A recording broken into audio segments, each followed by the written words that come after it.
ഇന്ന് എൻ്റെ ഉള്ളത്തിൽ കർത്താവ് തന്ന ദൈവിക ദൂത് വിശുദ്ധ യോഹന്നാന്റെ സുവിശേഷം 1-ാം അധ്യായം 46-ാം വാക്യമാണ്.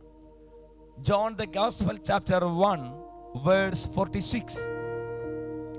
അവിടെ ഇപ്രകാരമാണ് എഴുതിയിരിക്കുന്നത്: നഥനയേൽ അവനോട്, നസ്രയത്തിൽ നിന്ന് വല്ല നന്മയും വരുമോ എന്ന് പറഞ്ഞു. ഫിലിപ്പോസ് അവനോട്, വന്ന് കാണുക എന്ന് പറഞ്ഞു. നമുക്ക് വളരെ സുപരിചിതമായ വാക്യമാണല്ലോ നാം വായിച്ചത്. നഥനയേൽ അവനോട് നസ്രയത്തിൽ നിന്നും വല്ല നന്മയും വരുമോ എന്ന് ചോദിക്കുകയാണ്. അപ്പോൾ ഫിലിപ്പോസ് അവനോട് വന്ന് കാണുക എന്ന് ഉത്തരം പറഞ്ഞു. ഞങ്ങൾ ന്യായപ്രമാണത്തിൽ മോശയും പ്രവാചകന്മാരും എഴുതിയിരിക്കുന്നവനെ കണ്ടിരിക്കുന്നു. അത് ക്രിസ്തുവിനെ കുറിച്ചാണ്. ആ ക്രിസ്തുവിനെ കുറിച്ച് ഞങ്ങൾ കണ്ടിരിക്കുന്നു. അവൻ ജോസഫിന്റെ പുത്രനായ യേശു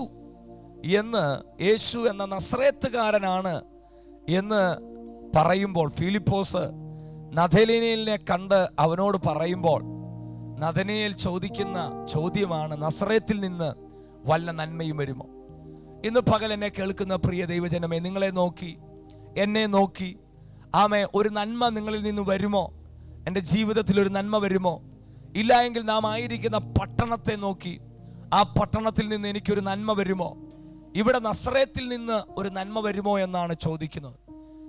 ഇവിടെ ഫിലിപ്പോസ് നഥനയേലിനോട് പറയുകയാണ്, ഞങ്ങൾ മശിഹയെ കണ്ടെത്തിയിരിക്കുന്നു എന്ന് പറയുമ്പോൾ, അത് ഇന്നടത്ത് ഇന്ന ആളാണെന്ന് പറയുമ്പോൾ, അത് നസ്രയത്തുകാരൻ ആയ യേശു ആണ് എന്ന് പറയുമ്പോൾ, നഥനയേൽ ചോദിക്കുന്ന ചോദ്യം, നസ്രയത്തിൽ നിന്നോ? അയ്യോ, നസ്രയത്തിൽ നിന്ന് വല്ല നന്മയും വരുമോ? ഒരുപക്ഷെ നിങ്ങളുടെ കുടുംബത്തിന്റെ പേര് പറഞ്ഞ്, ഒരുപക്ഷെ നിങ്ങളുടെ പേര് പറഞ്ഞ്, നിങ്ങളുടെ അപ്പന്റെ പേര് പറഞ്ഞ് നിങ്ങളെ നോക്കി ചിലർ പറയും, ഓ, അവനിൽ നിന്നൊക്കെ വല്ല നന്മയും വരുമോ?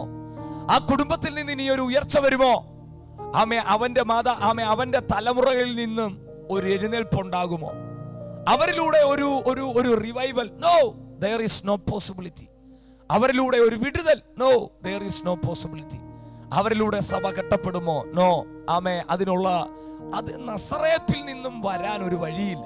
കാരണം നസ്രയത്ത് എന്ന് പറയുന്നത് പണ്ട് തൊട്ടേ ഞങ്ങൾക്കറിയാം, ഞങ്ങൾ കേട്ടിട്ടുണ്ട്, ഞങ്ങൾക്ക് അവിടുത്തെ പശ്ചാത്തലങ്ങളൊക്കെ അറിയാം. കൊള്ളരുതാഴ്മയുടെ ഒരു അവസ്ഥയാണ്, ശാപത്തിന്റെ ഒരവസ്ഥയാണ്. അതിനകത്തുനിന്നൊന്നും ഒരു നന്മയും വരുത്തില്ല. ഒരു പക്ഷേ ഞാൻ നിങ്ങളുമായിരിക്കുന്ന ബാംഗ്ലൂർ സിറ്റിക്കകത്തു നിന്നും എനിക്കൊരു നന്മ വരുമോ? നിങ്ങൾക്കൊരു നന്മ വരുമോ? നാം പ്രതീക്ഷിക്കുന്ന ഉയർച്ചകൾ ഉണ്ടാകുമോ? എന്നൊക്കെ ഒരു പക്ഷേ നാം ചിന്തിക്കുന്നെങ്കിൽ, അല്ലെങ്കിൽ ചിലർ ചോദിക്കും, ഞങ്ങളായിരിക്കുന്ന പാരമ്പര്യങ്ങളോ പശ്ചാത്തലങ്ങളോ അതും ഇതുമൊക്കെ വിട്ട് യേശുവിലേക്ക് വന്നിട്ട് എന്ത് പ്രയോജനം? വല്ല നന്മയും കിട്ടുമോ? ഒറ്റ ഉത്തരം, വന്ന് കാണുക, വന്ന് കാണുക.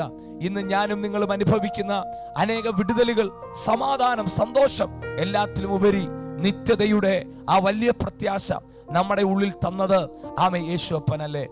ഇന്ന് പകൽ പരിശുദ്ധാത്മാവ് നിങ്ങളോട് പറയുവാൻ എൻ്റെ ഉള്ളിൽ തന്ന ഒരു ദൂത്, വല്ല നന്മയും വരുമോ എന്ന് നിങ്ങളെ നോക്കി ചോദിക്കുന്ന ഒരുപക്ഷെ നിങ്ങൾ തന്നെ, അയ്യോ, എൻ്റെ ജീവിതത്തിൽ ഇനിയും ഒരു നന്മ, ഇനിയും ഒരു വിടുതൽ, ഇനിയും ഒരു മടങ്ങി വരവ്, ഇനിയും ഒരു ഉയർച്ച, ഇനിയും ഒരു വാതിൽ തുറക്കുന്നത്, ഇനിയും ഒരു ശുശ്രൂഷയുടെ അടുത്ത പടി എന്നിൽ കാണുമോ, എന്നിൽ വരുമോ എന്ന് ചോദിക്കുന്ന നിങ്ങളോട് പരിശുദ്ധാത്മാവ് ഈ പകൽ പറയുന്നു, ചില നന്മകൾ നിങ്ങളുടെ കണ്ണാൽ കാണത്തക്ക രീതിയിൽ നിങ്ങളുടെ കുടുംബത്തിനകത്ത്, നിങ്ങളുടെ തലമുറയുടെ മേൽ, നിങ്ങളുടെ ശുശ്രൂഷകൾക്കകത്ത് പകരുവാൻ എൻ്റെ ദൈവം ശക്തനാണ്. ഏത് കാതുകൊണ്ട് വല്ല നന്മയും നിനക്കിനി വരുമോ? നിന്റെ കുടുംബത്തിൽ, നിന്റെ തലമുറയുടെ മേൽ വരുമോ? നിങ്ങളുടെ സഭയ്ക്കകത്ത് വരുമോ? നിങ്ങളുടെ ശുശ്രൂഷകളിൽ കാണുമോ എന്ന് ഏത് കാതുകൊണ്ട് നീ കേൾക്കേണ്ടി വന്നോ, അതേ കാതുകൊണ്ട് നിന്റെ നന്മകളെ വിവരിച്ചു മറ്റുള്ളവർ പറയുന്ന ആ വാർത്തകൾ കേൾക്കത്തക്ക രീതിയിൽ നന്മ വരുമോ എന്ന് ചോദിച്ചവർ അവർ അവരുടെ കണ്ണുകൊണ്ട് കാണത്തക്ക രീതിയിൽ നിന്റെ കരങ്ങളിൽ ദൈവം ഈ ദിവസങ്ങളിൽ ചില നന്മകളെ നൽകിത്തന്ന് നിന്നെ സന്തോഷിപ്പിക്കുമാറാക്കുമെന്ന് പരിശുദ്ധാത്മാവ് ഇടപെടുകയാണ്. ആ പട്ടണത്തിൽ നിന്ന് ഇനിയൊരു നന്മ വരുമോ? അവിടെ നിന്ന് ഇനിയൊരു വിടുതൽ ഉണ്ടാകുമോ? അവിടെ ഒരു ദൈവപ്രവൃത്തി ഉണ്ടാകുമോ എന്ന് ചോദിച്ച വ്യക്തികളുടെ നടുവിൽ ചില ദൈവത്തിന്റെ പ്രവൃത്തികൾ വെളിപ്പെടുത്താൻ എൻ്റെ ദൈവം ശക്തനാണ്. നന്മ വരുമോ? ദൈവവചനം നാം പഠിക്കുമ്പോൾ ദൈവവചനത്തിൽ ആമേൻ. സങ്കീർത്തനക്കാരൻ ഇങ്ങനെയാ ദൈവത്തോട് പറയുന്നത്. 86 സങ്കീർത്തനമാണ്. 86 സങ്കീർത്തനത്തിന്റെ 17 വാക്യത്തിൽ സങ്കീർത്തനക്കാരൻ ദൈവത്തോട് പറയുക, എന്നെ പകയ്ക്കുന്നവർ കണ്ട് ലജ്ജിക്കേണ്ടതിന് നന്മയ്ക്കായ ഒരു അടയാളം. ഓ യേശുവിന്റെ നാമത്തിൽ ഇന്ന് പകൽ ആരാണോ ഇങ്ങനെ ദൈവത്തോട് പ്രാർത്ഥിക്കുന്നത്, അപ്പാ നന്മയ്ക്കായ ഒരു അടയാളം, വൺ സൈൻ, വൺ വണ്ടർ. ആമേ, ഒരു സൈൻ. ഓ യേശുവിന്റെ നാമത്തിൽ ആമേ, നിങ്ങളുടെ ശരീരങ്ങളിൽ നന്മയ്ക്കായ ഒരു അടയാളം ദൈവം തരാൻ പോകുക. നിങ്ങളുടെ ജോലി മേഖലയിൽ നന്മയ്ക്കായ ഒരു സൈൻ ദൈവം ഇടാൻ പോകുക. ആമേ, നിങ്ങളുടെ മെയിലുകളിൽ ആമേ അതിന്റെ ആമേൻ ആ ചലനങ്ങൾ നിങ്ങൾ കാണാൻ പോകുക. നിങ്ങളുടെ ഫോണുകളിൽ ആ കോളുകൾ നിങ്ങൾക്ക് പ്രതീക്ഷിക്കാം. ആത്മീക തലങ്ങളിൽ, നിങ്ങളുടെ ശുശ്രൂഷ തലങ്ങളിൽ, നിങ്ങളുടെ തലമുറയോട് ബന്ധപ്പെട്ട് ആ നന്മയുടെ അടയാളം പരിശുദ്ധാത്മാവ് തരും. യേശുവിന്റെ നാമത്തിൽ റിപ്പോർട്ടുകൾ മാറി വരും. അങ്ങനെ പരിശുദ്ധാത്മാവ് പറയാൻ പറയുന്നു. ആമി സാഹചര്യങ്ങൾ ഇളകിമറിയും. അടഞ്ഞ വാതിലുകൾ തുറക്കപ്പെടും. അടച്ച ഫയലുകൾ വീണ്ടും ഓപ്പൺ ആക്കും. യേശുവിന്റെ നാമത്തിൽ നന്മയ്ക്കായി ചില അടയാളങ്ങൾ ചില കുടുംബങ്ങൾക്കകത്ത് ദൈവം തരാൻ പോകുക. ദൈവദാസൻ ദൈവത്തോട് പ്രാർത്ഥിക്കുകയാണ്, എനിക്ക് നന്മയ്ക്കായ ഒരു അടയാളം തരണേ, നന്മയ്ക്കായ ഒരു അടയാളം തരണമേ. എന്നെ പകയ്ക്കുന്നവർ കണ്ട് ലജ്ജിക്കേണ്ടതിന് നന്മയ്ക്കായി ഒരടയാളം എനിക്ക് തരണമേ. എന്നിട്ട് അടുത്തത് താൻ പറയുക, യഹോവേ നീ എന്നെ സഹായിച്ച് ഈ വചനം നിങ്ങൾ അങ്ങ് വിശ്വസിക്കുക, ഈ വചനം നിങ്ങൾ അങ്ങ് ഏറ്റെടുക്കുക. എനിക്ക് നന്മയ്ക്കായ ഒരു അടയാളം തരണമേ എന്ന് പ്രാർത്ഥിച്ച അഭിഷക്തൻ അത്രയും പ്രാർത്ഥിച്ച ആമേൻ പറഞ്ഞ് എഴുന്നേറ്റ് പോയില്ല. അടുത്തത് താൻ പറയുക, നന്മയ്ക്കായ ഒരു അടയാളം തരണമെന്ന് ഞാൻ ചോദിച്ചപ്പോൾ ആമേ അടുത്തത് താൻ പറയുക, യഹോവേ നീ എന്നെ ആശ്വസിപ്പിച്ചു. നീ എന്നെ സഹായിച്ച് എന്നെ ആശ്വസിപ്പിച്ചെന്ന് പറഞ്ഞാൽ, നീ എന്നെ സഹായിച്ചു എന്ന് പറഞ്ഞാൽ ആമേൻ, ഞാൻ എൻ്റെ കണ്ണുകൾ പർവ്വതങ്ങളിലേക്ക് ഉയർത്തുന്നു. എൻ്റെ സഹായം എവിടെ നിന്ന് വരും? നന്മയ്ക്കായ ഒരു അടയാളം എനിക്ക് എവിടെ നിന്ന് വരും? നന്മയ്ക്കായ ഒരു അടയാളം എനിക്ക് തരണേ ആമേൻ ആമേ എന്ന് ആമേ പ്രാർത്ഥിച്ച ദൈവദാസൻ അടുത്ത വചനത്തിൽ പറയുക, അടുത്ത വാക്ക് പറയുക, നീ എന്നെ സഹായിച്ചു, എന്നെ ആശ്വസിപ്പിച്ചു എന്ന് പറഞ്ഞാൽ എനിക്ക് നന്മയ്ക്കായ ഒരു അടയാളം നീ തന്നു. എന്നെ ആമേ വിശ്വസിച്ചു. ആമേൻ ആമേൻ ആമേ. ഇത് നിങ്ങളുടെ കുടുംബത്തിൽ സംഭവിക്കാൻ പോവാ, നിങ്ങളുടെ ശരീരങ്ങളിൽ സംഭവിക്കാൻ പോവാ, നിങ്ങളുടെ റിപ്പോർട്ടുകളിൽ സംഭവിക്കാൻ പോവാ, നിങ്ങളുടെ എക്സാമുകളിൽ സംഭവിക്കാൻ പോവാ, നിങ്ങളുടെ ജോലി മേഖലയിൽ സംഭവിക്കാൻ പോവാ, നിന്റെ ഇന്റർവ്യൂകളിൽ സംഭവിക്കാൻ പോവാ, ശുശ്രൂഷകൾക്കകത്ത് സംഭവിക്കാൻ പോവാ. നന്മയ്ക്കായി എനിക്ക് അടയാളം തരണേ എന്ന് പറഞ്ഞ ദൈവ പൈതലേ, യഹോവ നിന്നെ സഹായിച്ച് ആമേൻ ആമേ അവൻ ചെയ്യുന്ന നന്മയുടെ അടയാളം കണ്ട് നിനക്കൊരു ആശ്വാസം ദൈവം തരാൻ പോകും. യേശുവിന്റെ നാമത്തിൽ ആമേൻ. ജോസഫ് പറിച്ച് കീറിപ്പോയി, ഒരു ദുഷ്ടമൃഗം അവനെ നശിപ്പിച്ചു, കീറിക്കളഞ്ഞു എന്ന് യാക്കോബ് ചിന്തിച്ചു. എന്നാൽ ആമേൻ ജോസഫ് അയച്ച രഥങ്ങൾ അത് നന്മയുടെ അടയാളമാണ്. നന്മയുടെ അടയാളം എൻ്റെ മോൻ അയച്ച രഥം.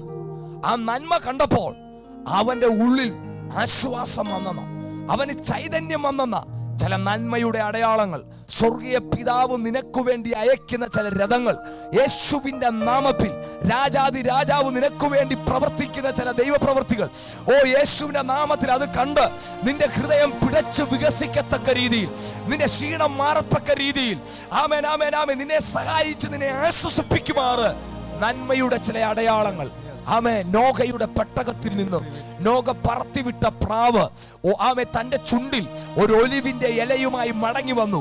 ഇതൊരു നന്മയുടെ അടയാളമാണ്. ആമേൻ ആമേ. ചില നന്മയുടെ അടയാളങ്ങൾ നിന്റെ കൂടാരത്തിനരികെ ആമേ ഇതാ പറന്നു വരാൻ പോകുകയാണ്. ആമേ പറന്നു വന്ന് നിൽക്കുന്നത് നീ കാണാൻ പോകുകയാണ്. ചില ദൈവ പ്രവർത്തികൾ നിന്റെ കൂടാരത്തിനരികെ ആമേൻ ആമേൻ ആമേ ആമേ പറന്നു വന്ന് നിൽക്കുന്നത് ഈ ദിവസങ്ങളിൽ പരിശുദ്ധാത്മാവ് എന്ന പ്രാവിന്റെ ചുണ്ടിൽ ചില നന്മയുടെ ഇലയുമായി ചിലത് നിന്റെ കൂടാരത്തിനരികെ നിന്നെ സന്തോഷിപ്പിക്കുമാറ്, നിന്നെ ആശ്വസിപ്പിക്കുമാറ് ചില ദൈവ പ്രവർത്തികൾ പരിശുദ്ധാത്മാവ് വെളിപ്പെടുത്തുക. ആരായത് വിശ്വസിക്കുന്നേ? യേശു ക്രിസ്തുവിന്റെ നാമത്തിൽ. ദൈവവചനം സങ്കീർത്തനങ്ങൾ 119 അധ്യായം അതിന്റെ 68 വാക്യം ഇങ്ങനെ എഴുതിയിരിക്കുന്നു. സങ്കീർത്തനങ്ങൾ 119 സാംസ് 119 വേർഡ് 68 ഇങ്ങനെ എഴുതിയിരിക്കുന്നു. നീ നല്ലവനും നന്മ ചെയ്യുന്നവനുമാകുന്നു. Come on, please repeat. ആമേൻ. നിങ്ങൾ ആയിരിക്കുന്ന ഇടങ്ങളിൽ എന്നോട് ചേർന്ന് ആമേൻ ആമേൻ ആമേൻ റിപ്പീറ്റ് ആഫ്റ്റർ മീ. നീ നല്ലവനും നന്മ ചെയ്യുന്നവനുമാകുന്നു. Come on, ആമേൻ ആമേൻ 2-3 പ്രാവശ്യം ഒന്ന് പറഞ്ഞേ. നീ നല്ലവനും നന്മ ചെയ്യുന്നവനും. ആരാ? എൻ്റെ യേശു, എൻ്റെ യേശു, എൻ്റെ യേശു. ആമേൻ. തിന്മയൊന്നും ചെയ്തിടാത്ത നന്മ തരുന്ന ദൈവം. നസ്രയത്തിൽ നിന്ന് വല്ല നന്മയും വരുമോ? വചനം പറയുന്നു, നീ നല്ലവനും നന്മ ചെയ്യുന്നവനുമാ.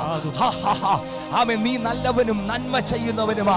ആമേൻ ആമേൻ. ആവർത്തിച്ചു പറ, എന്റെ ദൈവം എനിക്ക് നല്ലവനും എനിക്ക് നന്മ ചെയ്യുന്നവനുമാണ്. ആമേൻ. നീ ഒഴികെ സങ്കീർത്തനക്കാരൻ പറയുക, എനിക്കൊരു നന്മയുമില്ല. നീ ഒഴികെ എനിക്കൊരു നന്മയുമില്ല. എന്നാൽ നേരോടെ നടക്കുന്നവർക്ക് ഒരു നന്മയ്ക്കും അവൻ മുടക്കം വരുത്തത്തില്ല. യേശുവിന്റെ നാമം, യേശുവിന്റെ നാമത്തിൽ നേരോടെ നടക്കുന്നവർക്ക് ഒരു നന്മയ്ക്കും മുടക്കം വരുത്താത്തവൻ. ആമേൻ. സ്തോത്ര. ആമേൻ. അങ്ങ് നന്മ ചെയ്യുന്നവന്, അങ്ങ് നല്ലവനാ. എത്ര പേർക്ക് പറയാൻ പറ്റും, എൻ്റെ യേശു നല്ലവനാ, എൻ്റെ യേശു നന്മ ചെയ്യുന്നവനാ. അവൻ നല്ലവനും നന്മ ചെയ്യുന്നവനുമാണ്. നസ്രയത്തിൽ നിന്നും വല്ല നന്മയും വരുമോ എന്ന് ചോദിച്ചവർ കാണെ ദാ നസ്രയത്തുകാരനിലൂടെ നന്മകൾ വെളിപ്പെടുക. ആമേ. അത്ഭുതങ്ങൾ വെളിപ്പെടുക, വിടുതലുകൾ വെളിപ്പെടുക. ആമേ. സന്തോഷത്തോടെ ആമേ കർത്താവിനെ ഒന്ന് സ്തോത്രം ചെയ്താട്ടെ. വല്ല നന്മയും വരുമോ എന്നാ ചോദിച്ചത് അല്ലേ? ആമേൻ. സ്തോത്രം. ഹല്ലേലൂയ. ആമേൻ. ഹല്ലേലൂയ. സ്തോത്രം, സ്തോത്രം. ആമേ. അപ്പോസ്തല പ്രവൃത്തി 10-ാം അധ്യായം അതിന്റെ 38-ാം വാക്യവും കൂടെ വേഗത്തിൽ വായിച്ച് നമ്മൾ ആമേൻ ഈ സെക്ഷൻ വൈൻഡപ്പ് ചെയ്യുകയാണ്. ആമേ. അപ്പോസ്തല പ്രവൃത്തി ആക്ട്സ് ചാപ്റ്റർ 10 വേഴ്സ് 38. അവിടെ ഇങ്ങനെ എഴുതിയിരിക്കുന്നു, നസ്രയനായ യേശു. നസ്രയത്തിൽ നിന്നും വല്ല നന്മയും വരുമോ എന്നാ ചോദിച്ചത്. ഇവിടെ പറയുകയാണ്, നസ്രയനായ യേശുവിനെ ദൈവം പരിശുദ്ധാത്മാവിനാലും ശക്തിയാലും അഭിഷേകം ചെയ്തു. ദൈവം അവനോട് കൂടെ ഇരുന്നു. അവൻ നന്മ ചെയ്തു. ഓ, എത്ര പേർക്ക് ഒരു ആമേൻ പറയാൻ പറ്റും? അവൻ നന്മ ചെയ്തു. നസ്രയത്തിൽ നിന്ന് വല്ല നന്മയും വരുമോ എന്നാ ചോദിച്ചത്. ആമേ. അടുത്തത്, അവൻ നന്മ ചെയ്ത് എന്തൊക്കെ നന്മയാ? അവൻ നന്മ ചെയ്തു. പിശാച് ബാധിച്ചവരെ ഒക്കെ സൗഖ്യമാക്കി. ആമേൻ. സ്തോത്രം. നസ്രയത്തിൽ നിന്ന് വല്ല നന്മയും വരുമോ? ആമേ. ദൈവം നിന്നെ അഭിഷേകം ചെയ്തിട്ട് നിന്റെ കൂടെ ഇരുന്നിട്ട് ആമേൻ. സ്തോത്രം. നീ നന്മ ചെയ്യാൻ പോകുക. ദൈവം നിനക്ക് നന്മ ചെയ്യുമ്പോൾ ആമേൻ, നീയും നന്മ ചെയ്യാൻ മടിക്കരുത്. നസ്രയത്തിൽ നിന്ന് വല്ല നന്മയും വരുമോ എന്ന് ചോദിച്ചു. ദാ ഇവിടെ എഴുതിയിരിക്കുന്നു, നസ്രയത്തുകാരൻ യേശു നന്മ ചെയ്തുകൊണ്ട് ആമേൻ സഞ്ചരിച്ച വിവരം. യേശുവിന്റെ നാമത്തിൽ വല്ല നന്മയും നിന്നിൽ നിന്ന് വരുമോ എന്ന് ചോദിക്കുന്ന പട്ടണം, എന്ന് ചോദിക്കുന്ന വ്യക്തികൾ, എന്ന് ഉറ്റുനോക്കുന്ന മറ്റു വ്യക്തി ജീവിതങ്ങൾ, അവരുടെ നടുവിൽ ദൈവം നസ്രയത്തുകാരൻ ആമേൻ നന്മ ചെയ്ത് സഞ്ചരിച്ച വിവരം ആമേൻ അവരൊക്കെയും കണ്ടതുപോലെ ആമേൻ വല്ല നന്മയും വരുമോ എന്ന് ചോദിക്കുന്നവർ കാണെ ചില ദൈവ പ്രവൃത്തികൾ, നന്മയുടെ അടയാളങ്ങൾ കർത്താവ് തന്ന് മാനിക്കാൻ പോവുകയാണ്. കണ്ണുകൾ അടയ്ക്കാം. പരിശുദ്ധ പിതാവേ, അനുഗ്രഹിക്കപ്പെട്ട നല്ല പകലിനായി സ്തോത്രം. അപ്പാ, അങ്ങയുടെ തിരുപ്പാദാന്തികെ അങ്ങയുടെ മക്കളാകുന്ന ഞങ്ങൾക്ക് ഒരുമിച്ച് ഈ പ്രഭാതത്തിൽ ആമേൻ ആയിരിക്കാൻ അങ്ങ് സഹായിച്ചല്ലോ. ഈ മോർണിംഗ് ഡിവോഷനിലൂടെ ആമേൻ അങ്ങ് നൽകിയ വചനത്തിനായി നന്ദിയപ്പ. അങ്ങ് ധാരാളമായി അവരെ മാനിക്കണമേ, ബലപ്പെടുത്തണമേ. ആമേൻ. സ്തോത്രം. നന്മയ്ക്കായി ചില അടയാളങ്ങൾ കർത്താവ് ആമേൻ അവരുടെ മേൽ പകരുന്നതോർത്ത് സ്തോത്രം. പ്രാർത്ഥന കേട്ടതിനാൽ നന്ദി. യേശു ക്രിസ്തുവിൻ നാമത്തിൽ ചോദിക്കുന്നു. കൃപ തോന്നി കേൾക്കണം പിതാവേ. ആമേൻ. ഹല്ലേലൂയ. Thank you. കർത്താവ് എല്ലാവരെയും അനുഗ്രഹിക്കട്ടെ.